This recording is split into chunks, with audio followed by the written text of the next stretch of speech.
ओम जय जय जय नमोस्तु नमोस्तु नमोस्तु। नमो हरिहंताणं नमो सिद्धाणं नमो हरियाणं नमो वज्राणं नमो रवे सर्वसावणं। मंगलम भगवान वीरो मंगलम गौतमो मणि मंगलम कुंदकुंदाद्यो जय धर्मोस्तु मंगलम। सर्वमंगल मांगल्यम सर्वकल्याणकारकं प्रधानं सर्वधर्माणां जयनं जयतु शासनम्। नमः श्री वर्धमानाय दूत नमः श्री समय साराय स्वानुभूत्य चिकासते चित्स्वभावाय भावाय सर्वभावान्तर्चिदे वंदित सर्वसिद्धे धूमचर्मणों गतिं पत्ते वोच्छामि समय पावडमुनिमो केवली मणिनम।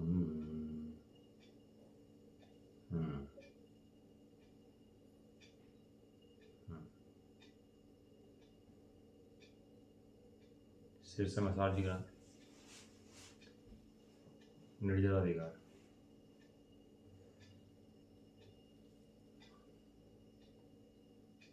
बात चल रही है कि ज्ञानी कर्मों से नहीं बनता, कर्मों के बीच में रहता हुआ भी ज्ञानी कर्मों से नहीं बनता। अनंत हैं, सिद्ध हैं, ज्ञानी जन हैं, कर्मों के बीच में तो रहते हैं, लेकिन कर्मों के बीच में रहने पर भी कर्मों से बनते नहीं हैं। जैसे सोना पानी के अंदर पड़ा हुआ जंग नहीं खाता, ऐसे ही ज्ञानियों को कर्मों का बंध नहीं होता। ये कला है उनकी। क्यों नहीं होता?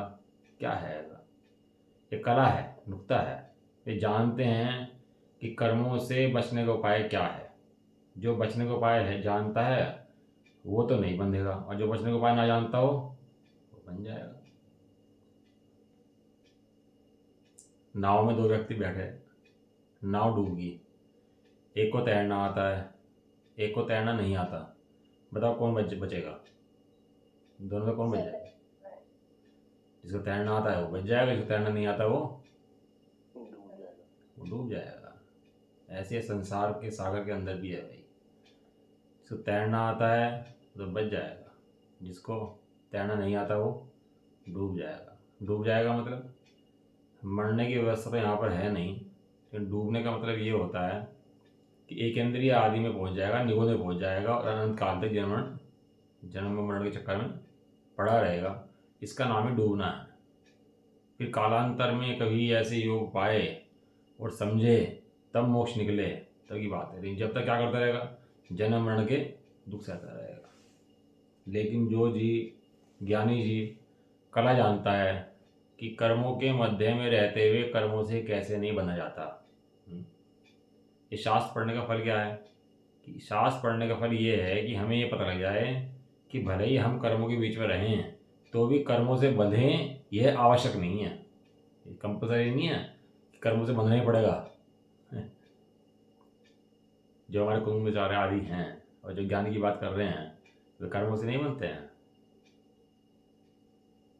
और जो कर्मों से नहीं बंधा हुआ है तो उसमें मुक्ति है। यहाँ कर्मों से बंधने का मतलब मोह कर्म आदि से बंधने की बात है कि मोह कर्म आदि से जो मुख्य राजा है उससे नहीं बनते हैं। क्या कह रहे हैं? गाथा नंबर 218 और 219। णाणी राग पज्जहो सवदव्ये सुकम मज्ज गंगदो नौलिपदिरजेण दूकदम मज्जे जहाँ कण्यम अण्णाणि पुण्यरत्तो सवदव्ये सुकम मज्ज गदो लिपदिकम रैण दूकदम मज्जे जहाँ लोहम। हो द्रव्य सविसे राग वर्जक ज्ञानी कर्मों मध्य में पर कर्म रज से लिप्त नहीं जो कनक कर दम मध्य में। पर द्रव्य सबसे रागशील अनादि कर्मों मध्य में वह कर्म रज से लिप्त हो जो लोह करदम मध्य में। दोनों ही करदम लिया, करदम माने कीचड़, जल ले लो, कीचड़ ले लो। कीचड़ में पड़ा हो तो लोहे को जंग लग जाता है, लेकिन सोने को जंग नहीं लगता। इस तरह ज्ञानी हैं, ये जो फंसाते हैं ना, ये बच्चों को फंसा लेते हैं और हिप्नोटाइज कर लेते हैं, ये सब फंसाते हैं, जाल फैलाते हैं, जाल, और जाल में फंस जाता है तो फंस जाता है। एक कबूतर का जाल बिछाया था ना, बूढ़ा कबूतर था, वो कहने लगा भैया वहाँ पर जाना मत और चुगना मत, क्योंकि वहाँ दाना नहीं है, वहाँ पर क्या है, वहाँ पर जाल है। लालची व्यक्ति को, लालची पक्षी को वहाँ पर दाना दिख रहा, और जो समझदार व्यक्ति है उसका वहाँ जाल दिख रहा। अब दोनों चीज़ें एक जगह पड़ी नहीं पड़ी, क्योंकि वो जानता है दाना जो बिछाया है ना इसने, तुम्हें दाना खिलाने के लिए नहीं बिछाया, कोई ये दयावान उपकारी नहीं है तो तुम्हें दाना खिला रहा हो। वो किसी जाल किस लिए बिछाया उसने? हाँ, उसने जाल बिछाया पकड़ने के लिए। वो सब क्या ऐसी बंदर को फंसाते हैं तो वो मुट्ठी में चने फंसा लेता है, उसमें फंस जाता है, मछली को कांटा ले देते हैं, उसमें फंस जाता है। सबको फंसाते हैं कहीं ना कहीं, हाथी को हाथी चक्कर फंसा लेते हैं, ये सबको फंसाते हैं। और जब फंस जाता है तो पूरी ज़िंदगी क्या करता है, उसको बंधन में सहन करना पड़ता है उसको। एक क्षण का राग नहीं तोड़ता, पूरी ज़िंदगी बंधन में सहन कर देता है। ऐसे ही अज्ञानी क्या है, कर्मों में फंस जाता है, और ज्ञानी क्या है, इन शास्त्रों की बातों के द्वारा जान करके कर्मों में फंसता नहीं है, सब कर्मों के मध्य में रहता हुआ आनंदित रहता है। ज्ञानी जो कि सर्व द्रव्यों के प्रति राग को छोड़ने वाला है, राग को छोड़ने वाला है मतलब मोह को छोड़ने वाला है, अज्ञानता को छोड़ने वाला है। राग एक शब्द कह दो तो उसमें द्वेष, अज्ञानता, मोह सब शब्द आ जाएंगे इसके अंदर। वह कर्म के मध्य में रहता हो तो भी कर्म रूपी रस से लिप्त नहीं होता। ऐसे क्या कर लिया उसने, ये जब आग लग जाती है ना, जब आग लग जाती है तो फायर ब्रिगेड वाले लोग आते हैं ना, तो घुस जाते हैं अंदर। तो वो कैसे घुस जाते हैं अंदर भाई, फायर ब्रिगेड वाले हैं, वो ड्रेस जो है ना उनकी फायर प्रूफ होती है, और उस फायर प्रूफ ड्रेस को पहन करके तो कहीं भी घुस जाते हैं, वे जलते ही नहीं है। आम आदमी घुस जाएगा जल जाएगा। और बम स्क्वाड वाले होते हैं ना, बम को डिफ्यूज़ करते हैं, तो कैसी ड्रेस पहन रखते हैं अपने ऊपर, पूरी बॉडी पे हैं, कैसे लिपटे रहते हैं, क्यों? क्योंकि उस ड्रेस के ऊपर बम असर नहीं करेगा, और घुस जाते हैं बम डिफ्यूज़ करने के लिए अपना। ऐसे ही अभी तो बहुत खतरनाक बात आएंगी इसके अंदर, कैसी कैसी बातें बताएंगी। ज्ञानी कर्मों को भोगता हुआ नहीं भोगता, इसलिए तो कर्मों को भोग, कोई दिक्कत नहीं है, तो चिंता किस बात की करता है, भोग ले इतना भोग सकता हो। अभी कलश आएगा आगे इसके अंदर, जब कलश आएगा तो भी वह कर्म की रज से, रज माने मिट्टी से, कीचड़ से लिप्त नहीं होता। जैसे सोना कीचड़ में पड़ा हुआ हो तो भी लिप्त नहीं होता, और अज्ञानी जो कि सर्व द्रव्यों के प्रति रागी है, वह कर्मों के मध्य रहता हुआ कर्म रस से लिप्त होता है। जैसे लोहा कीचड़ के बीच में रहा हुआ लिप्त हो जाता है, अर्थात उसे जंग लग जाती है। बाह्य में निमित्त होना हो, एक कर्म सब जगह विद्यमान है, और कर्म का बंधन जो होता है उसके राग से होता है, बाह्य वस्तु से नहीं होता। समझ आया? पुष्प डालते, बारिश में पुष्प डाल, पुष्प डाल की काणी स्त्री थी, हैं, और कितना राग था पुष्प डाल को उस स्त्री के प्रति, है, वो स्त्री तो सामने थी नहीं, 12 साल तक राग रहा उनको, स्त्री तो सामने थी ही नहीं, लेकिन वो जो राग उसको था, वो राग से प्रतिदिन कर्मों का बंध चल रहा था उनको 12 वर्ष तक। अब वो याद दिलाएं उनको कि भाई पुष्प वारिशेण, हम यहाँ खेला करते थे, हम यहाँ घूमा करते थे, हम यहाँ फल तोड़ते थे, उनको याद दिलाएं बार बार। किसको? वो वारिशेण को, जिससे याद कर ले और ये मुनिपना छोड़ दे और मैं भी छोड़ दूँ, और दोनों के दोनों मजे करें दोबारा वापस। तो भाइयों में संयोग वैभव तो पत्नी आदि के नहीं थे, लेकिन बंधन पूरा था। दूसरी तरफ जम्बू स्वामी की चारों तरफ 40 स्त्रियाँ बैठी हैं। माता ने बोला किसी तरह से राग उत्पन्न करा दो इसको, बस और कुछ नहीं करना, तुम्हारे पास पूरी रात है, राग उत्पन्न कराने लग रही हैं, और वो वैराग्य उत्पन्न कराने लग रहे हैं। और दोनों में चल रही है कथाएं हैं, कौन जीता? कौन जीता? वैराग्य जीत गया, वो भी वैरागी हो गई, और चारों भी वैरागी में चली गई, चारों वैराग्य बन गई। अब वो कौन पत्नी कौन पति किसका, सब जीव द्रव्य देख रहे हैं अपने आप को। लोभ, लालच, परिग्रह, पाप, ये सब तो जीव को बहुत दुखी करते हैं भैया, और जीव को आनंद लगता है इनके अंदर, तो बहुत ये जंग लग जाता है, इसको पकड़ लेता है जंग। ठीक है, जैसे वास्तव में सोना कीचड़ के पीछे पड़ा हो तो भी वह कीचड़ में लिप्त नहीं होता, अर्थात उसे जंग नहीं लगती है। यहाँ द्रव्य की अपेक्षा बात नहीं है कि द्रव्य के अंदर जंग लग जाती है, द्रव्य के अंदर जंग नहीं लगती, ये पर्याय की अपेक्षा बात है। ज्ञानी की पर्याय को लिया सोने के समान, और अज्ञानी की पर्याय को लिया जंग के समान। द्रव्य से दोनों शुद्ध सोना है, द्रव्य से दोनों अज्ञानी हो कि चाहे अज्ञानी हो, दोनों का द्रव्य कैसा है? शुद्ध सोना। लेकिन जो पर्याय द्रव्य का लक्षण है उसको कहते हैं सोने के समान है भैया, इसने अपना काम कर लिया। और जो पर्याय अपना काम ना करे, पर द्रव्य का श्रमुख हो, पर द्रव्य की अपना माने, तो कहते हैं वो पर्याय बेकार है, बेकार करती है। सारा संसार जितना पर्याय में तो है, द्रव्य में तो संसार नहीं है। और संसार उठता कहाँ से है? ये सारा अज्ञानता, ये सब पर्याय से उठती है। पर्याय का विवेक पर्याय में, द्रव्य का विवेक द्रव्य में। पर्याय का विवेक क्या है? कि द्रव्य को देखे, ये पर्याय का विवेक है। और द्रव्य का विवेक क्या है? कि द्रव्य द्रव्य रूप रहे, ये द्रव्य का विवेक है, पर्याय रूप ना हो। अनादिकाल से पर्याय ने द्रव्य को अपना नहीं माना है, अनादिकाल से पर्याय आई नहीं आई इतनी सारी, द्रव्य को अपना नहीं जाना उन्होंने पर्याय ने, तो द्रव्य को बिगड़ा गया आज तक। कौन दुखी रहा? कि वास्तव में पर्याय दुखी रही भैया, द्रव्य कुछ नहीं बिगड़ा। और जो पर्याय द्रव्य में अहमपना कर लेती है, वहां पर उसको फिर सम्यदर्शन ज्ञान आदि हो जाते हैं। पर्याय का विवेक यही है कि द्रव्य के प्रति रुचि पैदा करे। वो सोना, वो सोने की पर्याय, वो कीचड़ में लिप्त नहीं होती, अर्थात जंग नहीं लगती, क्योंकि उसका स्वभाव अलिप्त रहना है। क्योंकि उसका स्वभाव अलिप्त रहना है उसी प्रकार, क्योंकि उसका स्वभाव अलिप्त रहना है उसी प्रकार वास्तव में ज्ञानी कर्मों के मध्य में रहा हुआ हो, तथापि वह उनसे लिप्त नहीं होता, क्योंकि सर्व पर द्रव्यों के प्रति किए जाने वाला राग उसका त्याग रूप स्वभावपना होने से ज्ञानी अलिप्त स्वभावी है।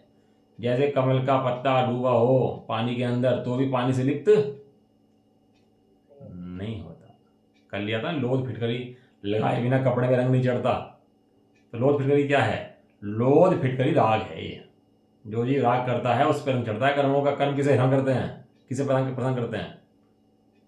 जो स्वयं रागी अज्ञानी हो उसे करते हैं। कर्म बेचारे कौन भूल मेरी अधिकाई, अग्नि सहे घनघात लोहे की संगति पाई। अग्नि क्यों पिट रही है भाई? लोहे का संग पाकर पिट रही है। इसलिए अज्ञानी क्यों दुखी है? अज्ञान का संग करता है इसलिए दुखी है। जैसे कीचड़ में पड़ा हुआ लोहा कीचड़ से लिप्त हो जाता है, अर्थात उसमें जंग लग जाती है, क्योंकि उसका स्वभाव कीचड़ से लिप्त होना है। इसी प्रकार वास्तव में अज्ञानी कर्मों के मध्य में रहा हुआ कर्मों से लिप्त हो जाता है, क्योंकि सर्व परद्रव्यों के प्रति किए जाने वाला राग उसका ग्रहण रूप स्वभावपना होने से अज्ञानी कर्मों से लिप्त होने के स्वभाव वाला है। स्वभाव वाला है मतलब द्रव्य स्वभाव से लिप्त हो गया हो, द्रव्य स्वभाव में कर्म घुस गया हो, ऐसा नहीं है उसके भी। यदि ऐसा होता तो जीव मोक्ष जा ही नहीं पाते, सारे जीव कर्मों से लिप्त हो जाते हैं, नहीं पड़े रहते। लेकिन वो उसका ज्ञान जो है ना, वो दुख का कारण है। और जिस समय वो ज्ञान मिटता है तो द्रव्य स्वभाव को देखता है तो ज्ञान मिट जाता है। भावार्थ, जैसे कीचड़ में पड़े हुए सोने को जंग नहीं लगती और लोहे को लग जाती है, उसी प्रकार कर्मों के मध्य में रहा ज्ञानी कर्मों से नहीं बनता और अज्ञानी बन जाता है। यह ज्ञान अज्ञान की महिमा है। अज्ञान की महिमा है कि हाँ, अज्ञान की महिमा है। टोटल मैंने लिखा, देखो मोह की महिमा, दो महिमा दिखाई उन्होंने, एक तो तत्व विचार की महिमा और एक मोह की महिमा। मोह की महिमा क्या है भैया? मोह की महिमा है यानी सारा संसार में पड़ा हुआ है ना, तो जीवन अंतरानंद जी पड़े हुए संसार में, ये मोह की महिमा है। दो राजा लिए थे इसके अंदर जिन्होंने, इसमें पहले समय जी के अंदर कौन कौन से दो राजा थे? हाँ, का ध्यान 17-18 जीव राजा मोह राजा। मोह भी राजा है कि हाँ मोह संसार का राजा है, और जीव भी राजा है कि हाँ जीव मोक्ष का राजा है। दोनों नगर अलग बसे हुए हैं इनके। तो वास्तव में कहाँ बसे हैं नगर? अपनी पर्यायों के अंदर नगर बसे हुए हैं, बाहर में कोई नगर वगैरह है नहीं। अपनी पर्याय में जो ज्ञानता है ना, सो ही संसार है, और अपनी पर्याय में जो ज्ञान का स्वीकार है वही मोक्ष है। बाहर के मोक्ष संसार के रखे नहीं है। जैसे में जाके टिकट निकाल लेते हैं इसके अंदर, है ना, पेज नंबर है इसका 545। इसके अंदर एक एक्स्ट्रा गाथा भी है, गाथा नंबर 15, 3 गाथा एक्स्ट्रा है इसके अंदर। गाथा के अंदर इतना बढ़िया लिखा है उनको, तो मजा आ गया इनको सुनने में। उत्थानी का इसके बाद उस ही ज्ञान गुण का, जो ज्ञान की महिमा करेंगे अब जा, क्योंकि ज्ञान से ही मोक्ष है, हैं? जो ज्ञान को स्वीकार कर ले उसकी मुक्ति निश्चित हो जाती है। इसलिए ज्ञान गुण का 14 गाथा पर्यंत पुनः, पहले भी ज्ञान की व्याख्या कर रहे थे, अब पुनः भी विशेष व्याख्यान करते हैं। वह इस प्रकार है कि ज्ञानी सभी द्रव्यों में वीतराग भाव के कारण कर्मों से लिप्त नहीं होता, परंतु सरागीपन के कारण अज्ञानी कर्मों से लिप्त होता है। एक स्वभाव तो वीतराग यही कि परिणति वीतराग हो। एक 3 भुवन में सार वीतराग विज्ञान लिखा। ये जो आविष्कार करते हैं ना सारे वैज्ञानिक लगे रहते हैं, ये विज्ञान नहीं है, ये तो मिथ्या दृष्टि विज्ञान है। विज्ञान किसे कहते हैं? जो ज्ञान अपनी महिमा करे, अपने को समझे, वो वीतराग विज्ञान है। विज्ञान नगर के वैज्ञानिक तेरी प्रयोगशाला विस्मय, कैवल्य कला में उमड़ पड़ा संपूर्ण जगत का ही वैभव, पर तुम तो उससे अति विरक्त निरखा करते निज निधियां, अतएव प्रतीक प्रदीप लिए मैं मना रहा दीपावलियां। वैज्ञानिक कौन है? जो सर्वज्ञ भगवान केवल ज्ञानी है ना, वैज्ञानिक है मैं। प्रयोगशाला है वहां पर, क्या प्रयोगशाला चल रही है वहां पूरी पूरी। वहां 3 लोग 3 काल समस्त पदार्थ जानने में एक समय में आ रहे हैं, ये प्रयोगशाला है। ये आविष्कार करके वैज्ञानिक समझते हैं हमने आविष्कार कर दिया, कुछ नहीं करा, केवल पूतगल की अवस्थाएं बदली हैं, कोई आविष्कार नहीं करा। आविष्कार क्या है वास्तव में? चमत्कार क्या है? चमत्कार कहते हैं चमत्कार हो गया, चमत्कार हो गया, तो दुनिया भागती है। क्या चमत्कार है? आचार्य देव ने शब्द दिया चैतन्य चमत्कार है। क्या शब्द लिखा? चैतन्य चमत्कार। हाँ, वो कहाँ है चैतन्य चमत्कार? क्यों कहीं और नहीं है, तू ही है भाई। हाथ में मुट्ठी में है सोना बंद करके और ढूंढ रहा है सारे में, कहाँ है कहाँ है कहाँ है, कहाँ पर है, कहाँ पर है सोना? कहाँ? तेरी मुट्ठी में बंद है। करना क्या है? मुट्ठी को खोल के देख ले। सारे में ढूंढ लिया भैया, कहीं नहीं मिला। क्यों नहीं मिला? क्योंकि था ही नहीं कहीं पर। जहाँ है वहाँ मिलेगा। कहाँ है? अपने अंदर है। ऐसा ज्ञान बारंबार निर्णय करता रहता है, जानता रहता है, और श्रद्धा मोड़ आ जाती है एक बार में, तो उसको स्वीकार हो जाता है कि हाँ भाई वस्तु तो यही है। श्रद्धा एकदम स्वीकार नहीं करती, श्रद्धा मोहनी कमजोर पड़ता है, और ज्ञान जानता रहता है, और श्रद्धा मोहनी पर आवरण हटता है तो वो स्वीकार कर लेती है। ज्ञान सम्यक जानता रहता है, जानता रहता है, जानता रहता है। कब तक जानता है? जब तक श्रद्धा सम्यक नहीं होती तब तक जानता ही रहता है उसको सम्यक प्रकार। इसी का नाम भेद विज्ञान है। तो कह रहे हैं ज्ञानी जो है वीतराग भाव के कारण, वीतराग भाव माने वीतराग स्वरूप की श्रद्धा उसको है, इस कारण से उसको कर्मों से लिप्त नहीं होता। सरागी पने के कारण जो अज्ञानी है वो कर्मों से लिप्त हो जाता है। या ज्ञानी का मतलब समय दृष्टि लेना, 14 गुण स्थानवर्ती। यहाँ ज्ञानी का मतलब पहले गुण स्थानवर्ती चीज है। जितने अज्ञानी हैं उसे पहले गुण स्थानवर्ती, और चौथे से क्या कौन शुरू आते हैं? ज्ञानी शुरू आते हैं। हाँ, चौथा समष्टि ज्ञानी का है, ऐसा प्रतिपादन करते हैं। क्या कह रहे हैं तात्पर्य? ठीक है,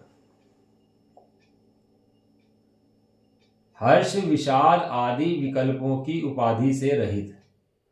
हर्ष हो, विषाद हो, पुण्य हो, पाप हो, कल पढ़ रहे थे ना, पुण्य पाप फलमाई हरक बिलखो मत भाई, यह पुद्गल पड़ जाए उपजी। क्या है? याद नहीं है? याद किया करो, ये 6 डाला के लाए तो याद कर लेनी चाहिए। उपजी विंसी फिर थाई, या पुद्गल की पर्याय हैं, उपजती हैं, विनसती हैं, इसमें तेरा कुछ नहीं है। और मजे की बात सुनो, संसार के अंदर पुद्गल नाच रहा है और कोई नाच नहीं रहा। इस संसार के अंदर कौन नाच रहा है? चारों तरफ इस पुद्गल नाच रहा है। जीव नाचता है कि जीव नहीं नाचता? कलश लिखा था इन्होंने आचार्य देव ने पहले, पुद्गल एवं नाट्यति। इस लोक के अंदर पुद्गल ही नाच रहा है। चारों तरफ कौन नाच रहा है, भागा फिर रहा है? कौन? पुण्य पाप कर्म पुद्गल वर्णाएं, ये भागी फिर रही हैं। जीव तो अपने स्वभाव में स्थित है, अपने ज्ञान स्वभाव को छोड़कर कहीं जाता ही नहीं है। लेकिन इस जल को नचा कौन रहा है? कोई नहीं नचा रहा, खुद नाच रहा अपने आप। इतने पहाड़ पत्थर पानी चल रहे, कोई जीव चला रहा है इनको सबको? हर्ष विषाद आदि विकल्पों की उपाधि से रहित स्व संवेदन ज्ञानी, जिसने अपने शुद्धात्म को अनुभव किया है, स्व संवेदन वाला ज्ञानी सब द्रव्यों में राग का परित्याग करने वाला होने के कारण कीचड़ के मध्य में पड़े हुए सोने के समान कर्म रस से लिप्त नहीं होता। जिसने वीतरागी का स्वरूप जान लिया एक बार, वो रागी देवी देवताओं को नमस्कार करेगा क्या? बताओ, कोई रागी राग खड़े कर दे, कृष्ण खड़े कर दे, उसके सामने हनुमान खड़े कर दे और क्या नमस्कार कर दे, तो कर देगा नमस्कार उनको? नहीं, कभी नहीं। गर्दन कट जाए तो भी नमस्कार नहीं करेगा। ऐसे ही जिसने वीतराग स्वभाव देख लिया, अपना शुद्धात्मा देख लिया, वो इन राग को धर्म मानेगा क्या? कि राग को धर्म कहीं नहीं मानेगा भाई। परंतु अज्ञानी स्व संवेदन ज्ञान के अभाव में से समस्त पंचेंद्रिय विषय आदि परद्रव्य के प्रति रागी कांक्षा करने वाला मूर्छित मोहित हो जाता है, मूर्छित हो जाता है, फंस जाता है, उसके अंदर ट्रैप हो जाता है। इस कारण से वह कीचड़ के मध्य लोहे की तरह कर्म रस से बन जाता है। देखो कह रहे हैं जब गाथा नंबर 15 एक्स्ट्रा दे रहे हैं इसके अंदर, उत्थान के लिख रहे हैं इसकी, यदि समस्त कर्मों की निर्जरा नहीं है तो मोक्ष कैसे होगा? इस प्रश्न का निराकरण करते हैं। बहुत सुंदर प्रश्न उठाया उन्होंने। ज्ञानी को निर्जरा गई इन्होंने, और ज्ञानी संसार के अंदर स्थित है, तो चौथे गुण स्थानवर्ती जीव जो है उसको निर्जरा कैसे हो गई? निर्जरा वाले तो जीव मोक्ष में चले जाते हैं, लेकिन इसको कह रहे ज्ञानी को निर्जरा है, तो ज्ञानी को निर्जरा कैसे हो जाती है उसकी बात बता रहे हैं। देखो, नागफणीय मूलम नागिणी तोएण गब नागेण नागम होदि सुवर्णम धम्मत्तम भवच्छवायेण। ये आ गया लो श्लोक, सोना कैसे बनता है। ये गाथा आ गई। हमारे शास्त्र में तो सोना बनाने की विधि दे रखी है कि सोना कैसे बन जाएगा। अब सोना बनाना तो घर में डाल लेना आपने। लिखा, नाग फणी की जड़, हथनी का मूत्र, गर्भनाग सिंदूर द्रव्य और सीसा धातु, इनको भस्त्रा से अग्नि के तपाने पर स्वर्ण हो जाता है। आगे स्वर्ण की विधि नहीं आई है। ये चार चीजें मिलती हैं स्वर्ण बन जाता है। कह रहे हैं नाग फणी नामक औषधि की जड़, नागनी हस्तनी का त्वय मूत्र, गर्भनाग सिंदूर द्रव्य, नाग सीसा को धोकनी से अग्नि पर तपाने से क्या दिया? शब्द क्या लिखा? क्या शब्द लिखा? नहीं नहीं, एक शब्द बीच में रह गया, काम के शब्द रह गया। टीका अनुवाद पेज नंबर 546। सीसा धातु इनको वस्त्रा से अग्नि पर तपाने पर स्वर्ण होता है। नहीं, एक लाइन बीच में रह गई। तो ये तो लाइन है, नागफणी की जड़, हथनी का मूत्र, गर्भनाग सिंदूर। टीका अनुवाद पढ़ रहे ना, टीका अनुवाद। अच्छा, टीका। हाँ, नागफणी नामक औषधि की जड़, नागरी हस्तनी का तोय मूत्र, गर्भनाग सिंदूर द्रव्य, नाग सीसा को दुगुनी से अग्नि पर तपाने से पुण्योदय होने हाँ यार, पुण्योदय टीका में लिखा पुण्य भावे। इतना सब भी मिला दे, अब पुण्य ना हो तो भी नहीं होता। अब ये पुण्य पर दृष्टि है नहीं, ये सब मिला दो कर दो, मिला दो कर दो तो नहीं बन पाएगा, लेकिन सबको मिलाएगा और पुण्य तो होगा तो स्वर्ण हो जाएगा। और यदि पुण्य तो ना हो तो स्वर्ण नहीं होता। बराबर, सोना में हाथ गिरे मिट्टी बन जाए, और पुण्य होता है तो मिट्टी में हाथ गिरे सोना बन जाए। तो मूल में कारण क्या है? मूल में कारण पुण्य पाप को उदय है, सोना नहीं है बाहर में। दृष्टि सोने पर है, दृष्टि पुण्य पाप पर है। और धन कमाता है क्या? धन तो कमाना पड़ेगा भैया, और धन के लिए तो भागना पड़ेगा। तो टोटल में लिखा, रे मूर्ख, धन तेरे कमाए थोड़ा ना आता है। ये तो धन के लिए साधन भागता है, धन तेरे कमाए थोड़ा ना आता है।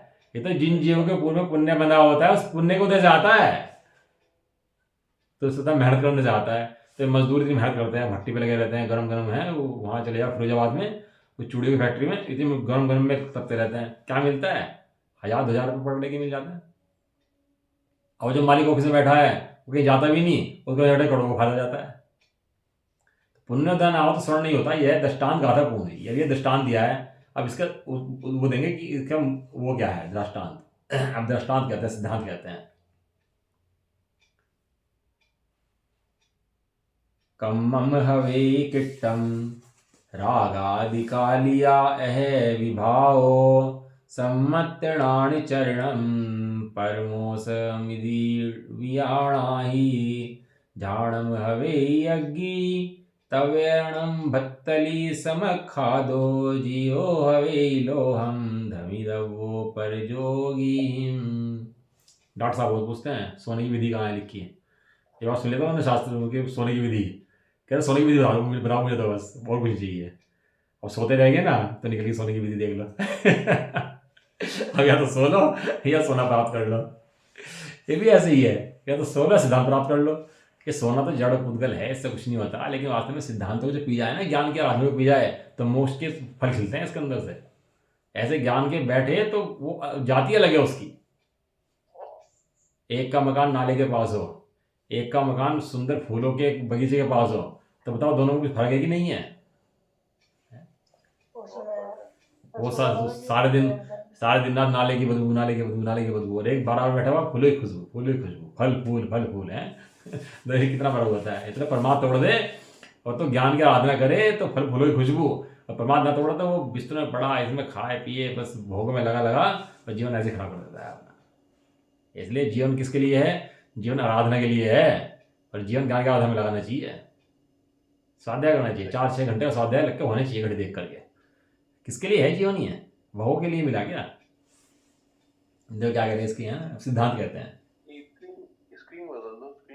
स्क्रीन में है नहीं ना ये शास्त्र के अंदर है ना। ये एक्चुअली जो शास्त्र खुला हुआ है ना, ये खुला हुआ है पुराने वाला, और ये है जैसे नचार की टीका वाला नया शास्त्र। और नया शास्त्र मुझे ऑनलाइन मिला नहीं, ये ढूंढा मैंने बहुत, मेरे को मिला नहीं।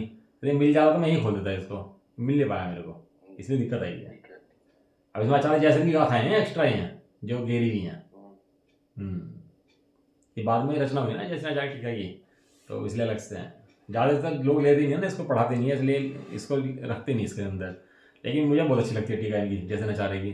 मेरा काम नहीं चलता, इनके अंदर बहुत अर्थ खुलता है जैसे नचारे की टीकाओं के अंदर। मतलब बहुत स्पष्टीकरण है जैसे नचारे की गाथाओं के अंदर, टीकाओं के अंदर। इनकी अलग ही ट्रैक चलता है इनका, जैसे नचारे का।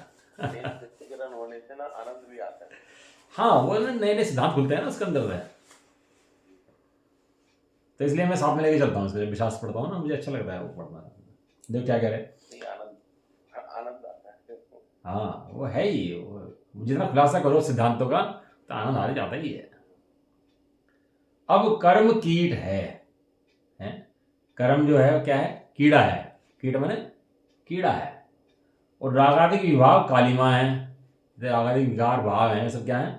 काले हैं, कालीमा है। भाव कर्म लिया, कर्मों को लिया द्रव्य कर्म के अंदर, और रागादिक विभाग को लिया भाव कर्म के अंदर। भाव कर्म को लिया कालीमा में, और कर्म को लिया कीट में। बारे मिट्टी आदि कीट है, किट्ट कालीमा होती है ना, किट्ट कालीमा। तो किट्ट कालीमा में क्या है कि भागी मिट्टी आदि और कालीमा है। और ये सम्यक दर्शन ज्ञान चारित्र परम औषधि है, ऐसा जानो। ये तो रोग है भाग्य रागादि विकार, और ये क्या है? ये औषधि है। ध्यान अग्नि है, तपश्चरण भस्मा धोग्नि है, जीव लोह है, परम योगियों की तरह धमना चाहिए, असम्यक कथन है।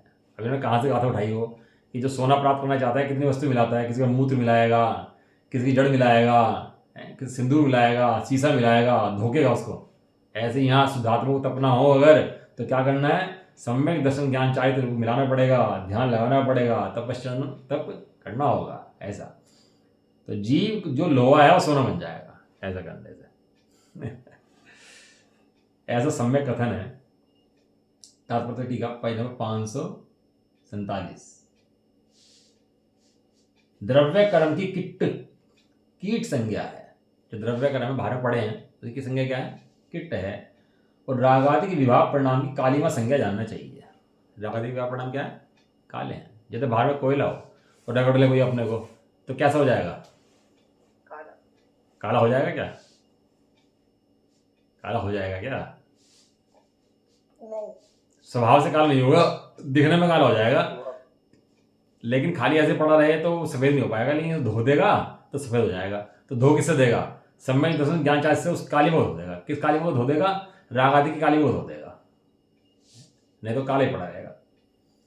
और लिख रहे हैं सम्यक दर्शन, सम्यक ज्ञान, सम्यक चारित्र, तीनों भेद अभेद अत्यंत रूप परम औषधि जानो। उस कालिमा से बचने के लिए, हटाने के लिए, रागत को हटाने के लिए। वीतराग निर्विकल्प समाधि रूप ध्यान अग्नि है। द्वादश प्रकार का तपस्चरण धूप नहीं जानना चाहिए। आसन निकट भव्य जीव लो है, ऐसा जानना चाहिए, वह भव्य जीव। पूर्वोक्त सम्यक आदि औषधि का पान करे, ध्यान रूपी अग्नि का संयोग करके 12 प्रकार के तपस्चरण की धोखनी से परम योगियों द्वारा धमना धोकना या ध्यान करना चाहिए। इस प्रकार से जैसे सोना प्रकट होता है वैसे ही मोक्ष होता है। इसमें भट्ट चारवाक मतानुयायियों द्वारा संदेह नहीं करना चाहिए कि जीव शुद्ध था तो शुद्ध कैसे होगा, अशुद्ध था तो अशुद्ध कैसे था, ऐसा संदेह नहीं करना चाहिए। शुद्ध होने की यही विधि है, शुद्ध होने की यही विधि है। एक समय की पर्याय के अंदर सब कुछ घटता है भाई। एक समय की पर्याय के अंदर मोह है, एक समय की पर्याय के अंदर ज्ञान है, एक समय की पर्याय के अंदर आनंद है। क्योंकि पर्याय लक्ष्य में किसको ले रही है, सारा सवाल इस बात का है। यदि कर्म राग आदि को लक्ष्य में लिया है तो दुख होगा, और स्वभाव को लक्ष्य में लिया है तो सुख हो जाएगा। सारा जितना वो विवेक है ना, सब पर्याय का ही है, जितना विवेक है सारा। तो ऐसी गाथा पूर्णी अपनी है ना इसकी है, और इसका कलश लिखा है इसके अंदर आचार्य देव ने। कलश पढ़ लेते हैं एक बार, है अभी 10 मिनट के बाद में। कलश नंबर 150। यादृगिहास्थितस्तवशितो यस्य स्वभावो हि ये कर्तुनैषि कथञ्चनापि परन्यादर्शे शक्यते। अज्ञानं न कदाचनापि हि भवेत् ज्ञानं भवसन्ततम्। ज्ञानिन भुक्षं परापराधजनितो नास्ति ये बन्धस्तवे।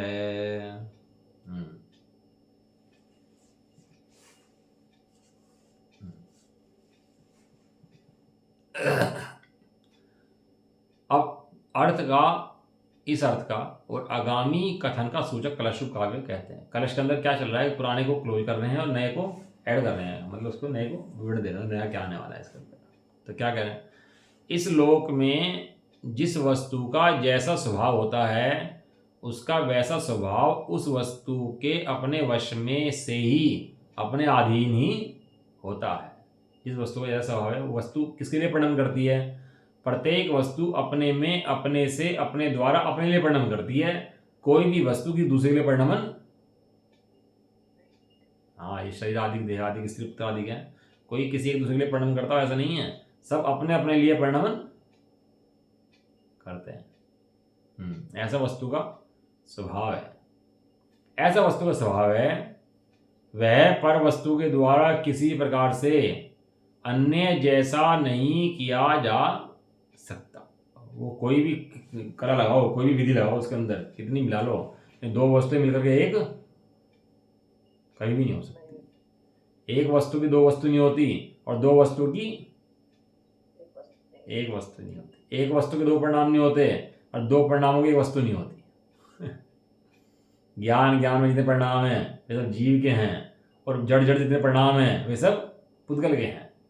पुद्गल बदलकर जड़ परिणाम छोड़कर कभी जीव नहीं होता, और जीव ज्ञान परिणाम बदलकर कभी जड़ रूप नहीं होता। होने की व्यवस्था ही नहीं है, हो भी नहीं सकता व्यक्ति काल। ऐसे सिद्धांतों जो पी जाता है ना उसको आनंद बढ़ता है भाई साहब। है इतने आनंद में रहते हैं, मतलब परमात्मा नाम की चीज़ नहीं है जीवन में उनके। डेली सुबह उठना है उनको और अपना शेड्यूल पे चलना है, और वो इतना आनंदित रहते हैं। जब भी मिलो जब भी आनंदित, जब भी मिलो आनंदित। कभी दुख जीवन में उनके देख नहीं सकते। लड़ाई झगड़ा चिल्ला चोट कषाय उनके जीवन में कोई दिख नहीं सकती। जब भी देखो आनंदित। ऐसा ब्रह्मचारी मिलना मुश्किल है वास्तव में। और वो त्यागी वर्ती जाते हैं तो खाली देह हो जाते हैं, काम कुछ होता नहीं है, तो परमात्मा से बिताते रहते हैं और क्या बोर हो जाते हैं फिर उसके बाद। लेकिन इतने मेहनती और इतने आनंदित रहने वाले जीव हैं वास्तव में। ध्रुव पकड़ा हुआ है, उनका शक्ल भी देख लो तो आनंद बढ़ जाता है उनको देख के। यार ध्रुव की महिमा पकड़ी है उन्होंने। एक ध्रुव के आश्रय से आनंद में रहते हैं। ऐसे ही ज्ञानी ध्रुव के आश्रय से आनंद में रहता है और आनंद रहता है तो कर्म उसको पकड़ नहीं पाते, ऐसा। इसलिए जो निरंतर ज्ञान रूप परिणमन होता है वह कभी भी अज्ञान नहीं होता। जो ज्ञानी है वह ज्ञान नहीं होता, मतलब चेतन कभी जड़ नहीं होता। जड़ को बोलते हैं अज्ञान। अज्ञान की दो नाम लिए हैं, एक जड़ रूप अज्ञान, एक अपने से भटका सो अज्ञान। कितने अर्थ है इसके? हाँ, नंबर एक तो जड़ है वो सब ज्ञानी है, जड़ के अंदर ज्ञान नहीं है ना, तो उसको बोलते हैं अज्ञानी। और एक जो जीव की पर्याय अपने स्वरूप से भटकी है उसको बोलते हैं अज्ञानी, क्योंकि वो अपने को नहीं जानती। जान तो सकती है लेकिन जानती नहीं है, तो उसको क्या बोलते हैं? अज्ञानी। कभी भी अज्ञान नहीं होता। इसलिए हे ज्ञानी, अब बात सुनना ध्यान से, बहुत काम की बात है। तू कर्मोदय जनित उपभोग को भोग, इस जगत में पर के अपराध से उत्पन्न होने वाला बंध तुझे नहीं है, अर्थात पर के अपराध से तुझे बंध नहीं होता। चाहे चरणन्योग बताओ कहाँ गया कि चरणन्योग भाई साहब इसी के अंदर आ गया। कह रहा भाई साहब मैं राग नहीं कर सकता तो स्वच्छंदता नहीं होगी, मैं राग नहीं कर सकता। कह रहा मैं राग नहीं कर सकता स्वच्छंदता नहीं है, ये स्वतंत्रता का पोषक है। राग नहीं कर सकता इसका मतलब ये है कि तू ज्ञायक दृष्टि है, ज्ञायक पर दृष्टि देकर बोल कि राग नहीं कर सकता, मैं द्वेष नहीं कर सकता। अब ज्ञायक पर दृष्टि देगा तो जितने राग आदि उत्पन्न होंगे वे तो निर्जरा के हेतु होंगे, सारे हैं, वे तो बंध के हेतु नहीं होंगे। और राज्य भोग रहे हैं, सारे राज्य चला रहे हैं, साम्राज्य चला रहे हैं, पूरा है। नीलांजन नृत्य देख रहे हैं, बताओ कमाल बात। देखो नीलांजन नृत्य कर रही है, नृत्य देख रहे हैं, बताओ बैठे हुए। मना नहीं कर सकते उसको कि भाई अच्छा नहीं लगता है, तुम हटाओ उसको। सबको राजा हैं, सब तीन हैं, इतने बड़े राजा आदिनाथ हैं, हटा नहीं सकते थे उसको, तो राजा थे ना, हटा सकते थे? हटा नहीं सकते थे, क्योंकि वो कर्मों को तो जान रहे थे कि कर्मों को तो स्थिति आई है, ऐसी ही आएगी, हट नहीं सकती। भरत चक्रवर्ती गए 6 खंड जीतने के लिए, तो मजबूरी थी जाना, मना कर देते मैं नहीं जाता भैया, जबरदस्ती दी जाने की उनको कर देते मना, मैं नहीं जाता भैया, मैं तो ये बैठा, चले जाओ जिसे जाना हो। लेकिन उन्हें पता है कि चक्रवर्ती का चक्र उत्पन्न हुआ है तो 6 खंड जीतने के लिए जाना ही पड़ेगा, कोई रोक नहीं सकता। इसलिए जो कर्मों को आया है, कोई चाहे ना बदलना, मैं चाहूँ बदलना तो बदल सकता नहीं है, चाहे भोग का हो, चाहे पुण्य का हो, चाहे पाप का हो, कोई भी किसी कर्म को बदलने में समर्थ नहीं है। इसलिए कहते हैं सहजता से जानो, कर्तापन का त्याग करो। ये कर्ता बुद्धि अंदर बैठी है ना, मैं कर दूं, मैं त्याग ले लूँ, मैं व्रत ले लूँ, मैं छोड़ दूं, मैं ऐसा कर दूं, ये कर दूं, ये जो बुद्धि बैठी है ना अंदर, ये कर्तापने की, ये कर्तापने का जहर चढ़ता है इसको, ये कर्तापने की बुद्धि खाती है, ये मिथ्या का जहर है भयंकर, ये खा जाती है इसको। आचार्य देव उस कर्ता बुद्धि उठाने हैं, कहते तू भोग को भोग सकता हो ना, तो तू जाकर भोग ले जा। हमारे भाई साहब भी कहता है ना, जब तू भोग ले जाए निंदा काम को, पहले मन की निकाल अपने जाकर। ये कर्मोदय का भोग आया है तो स्वच्छंद करने के लिए नहीं कह रहे, ये स्वतंत्र होने के लिए कह रहे हैं। तो जब भोग को भोग, जितने भोग सकता उतने भोग, तो देखना इन उपभोग के भोगने पर तेरा कुछ बिगड़ता है कि नहीं बिगड़ता, तेरा कुछ बढ़ता है कि नहीं बढ़ता। इसलिए पर के प्राप्त होने वाला बंध तुझे नहीं है। जब ये ऐसे जान लेते ना, जब त्याग होता है और इतना कर्ता अपने का जहर ना छूटे ना जैसे सिर पे से, और छोड़ना शुरू कर दे तो उल्टा डबल जहर चढ़ जाता है उसका। एक तो पहले जहर चढ़ा हुआ है कर्ता बनेगा, ऊपर छोड़ त्याग कर दिया तो मान चढ़ जाता है उसके बाद। अब सारे निर्णय मान में होते हैं बैठ करके, उसके बाद ज्ञान भी नहीं होते। भावार्थ, वस्तु का स्वभाव वस्तु के अपने अधीन ही है, इसलिए जो आत्मा स्वयं ज्ञान रूप परिणमित होता है उसे पर द्रव्य अज्ञान रूप कभी परिणमन नहीं करा सकता है। अब सपने में उठा ले, समझदार जी पढ़ लिया हो, सुन लिया हो, सपने में उठा के पूछे भैया कि तेरा नाश हो गया, सही का नाश हो गया, तू मर गया, तो हाँ कर देंगे क्या अपन लोग? सपने उठा के पूछ ले हमारे से कोई कि भैया तेरी गर्दन काट देंगे, तू मर जाएगा, तो हाँ कर देंगे क्या अपन लोग? भले चाहे तो मोहनीय करण के उदय में दुख आदि खेद आदि हो, लेकिन अंदर से ये बात आ जाएगी मैं मर गया, मेरा नाश हो गया। इस समझदारी पढ़ने का फल है। ऐसा होने से यहां ज्ञानी से कहा है कि तुझे पर के अपराध से बंध नहीं होता, इसलिए तू भोग को भोग ले, कोई बात नहीं, तुझे बंध नहीं होता। करेंगे का थोड़ा खुलासा इसका। तू ऐसी शंका मत कर कि उपभोग के भोगने से मुझे बंध होगा। यदि ऐसी शंका करेगा तो पर द्रव्य से आत्मा बुरा होता है, ऐसी मान्यता का प्रसंग आ जाएगा, यानी कि मिथ्या का प्रसंग आ जाएगा। यहां तेरा मिथ्या छुड़ाना मुख्य उपाय है। क्या छुड़ाना मुख्य उपाय है? मिथ्या छुड़ाना मुख्य उपाय है। एक जो छूट जाएंगे, छोटे मोटे रोग लाग तो छूट जाएंगे, इनकी चिंता मत कर तू। पहले मिथ्यात्व को छोड़ा, ज्ञान छोड़ इसको। इस प्रकार यहाँ पर द्रव्य से अपना बुरा होना मानने की जीव की शंका मिटाई है। यह नहीं समझना चाहिए कि भोग भोगने की प्रेरणा करके सुसंध किया है, स्वेच्छाचारी होना तो अज्ञान भाव है। यह आगे कहेंगे।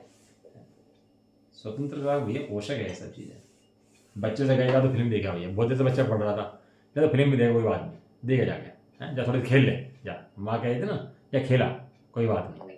कब कहती है खेल, और पहले 2 घंटे 3 घंटे खेल के आ रहा हो, और फिर आ जाए घर में, कहना मम्मी तुम इसे भी तो कह रही हो कि बावले पढ़ रहा है 3 घंटे से बैठा हुआ, और तो भी खेल के आ रहा है हैं। अब उसे क्या है, ज्ञानी को भोग बोले, अज्ञानी सोचता है मजा आ गया भैया, आचार्य ने कह दिया अब तो भोग बोले। अरे क्या किसे रहे हैं तो देख ले भाई। ये उस शिष्य को कह रहे हैं जो भोग जो ज्ञान पे दृष्टि रखे हुए है, तो जो करता हो कर ले, और तू देखना तेरे ज्ञान का कभी भी कुछ नहीं बिगड़ेगा किसी भोग को भोगते हुए भी। ऐसी दृष्टि कराई आचार्य देव ने, है ना। चर्चा कल करेंगे इसकी। निज निधि निज में बताई,